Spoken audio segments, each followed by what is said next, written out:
Selamat datang dan kembali lagi di BT Channel.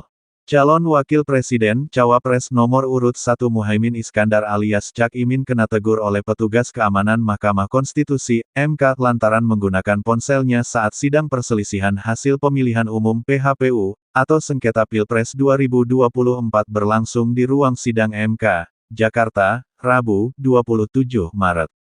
Momen itu terjadi saat tim hukum nasional pasangan calon presiden dan calon wakil presiden, Capres-Cawapres nomor urut 1 Anies Baswedan Muhaimin Iskandar, Amin, menyampaikan pendapat dalam sidang pendahuluan. Bahkan, petugas keamanan sempat terlihat menghampiri kursi pemohon, tempat Cak Imin duduk. Anies dan Kapten Timnas Amin Syaugi Alaidrus juga duduk di barisan kursi yang sama.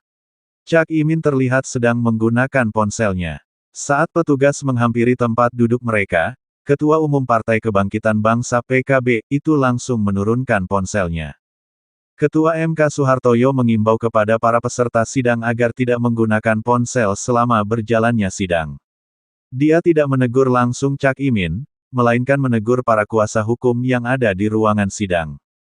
Kalau tadi majelis melihat masih banyak kuasa hukum yang bermain handphone tetapi karena kami masih menjaga, dan ini persidangan pertama saya kira masih dipahami.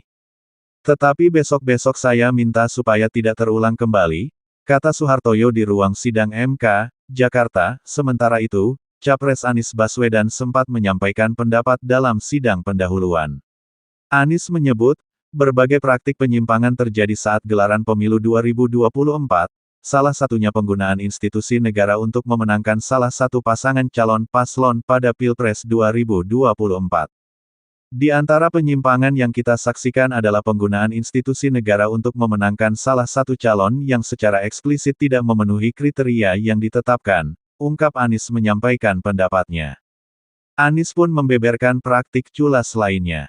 Ia mengungkapkan, aparat di sejumlah daerah mengalami tekanan dan diberikan imbalan untuk mempengaruhi arah pilihan politik. Serta adanya penyalahgunaan bantuan-bantuan dari negara, seperti bantuan sosial, bansos, yang digunakan menjadi alat transaksional untuk memenangkan salah satu paslon. Bahkan, intervensi ini sempat merambah hingga pemimpin Mahkamah Konstitusi, ketika pemimpin Mahkamah Konstitusi yang seharusnya berperan sebagai jenderal benteng pertahanan terakhir menegakkan prinsip-prinsip demokrasi, terancam oleh intervensi, maka pondasi negara kita, pondasi demokrasi kita, berada dalam bahaya yang nyata, cetus Anies. Mantan Gubernur DKI Jakarta ini menyatakan bahwa bentuk praktik lancung ini biasanya dilihat dalam pilkada. Namun, kini terjadi pada skala yang lebih besar, yakni Pilpres. Oleh karena itu, Anies menekankan bahwa dirinya akan menghadirkan bukti-bukti kecurangan Pilpres 2024 ke dalam persidangan. Hal ini penting, untuk mengungkap dugaan kecurangan yang terjadi secara terstruktur, sistematis dan masif TSM. Izinkan kami nanti melalui tim hukum nasional dan Timnas Amin akan menyampaikan seluruh argumen dan bukti-buktinya atas penyimpangan dan pelanggaran kepada Yang Mulia Majelis Hakim MK ini, pungkas Anies. Bagaimana menurut Sobat BT semua tentang hal ini? Silahkan beri komentar dan sarannya, terima kasih.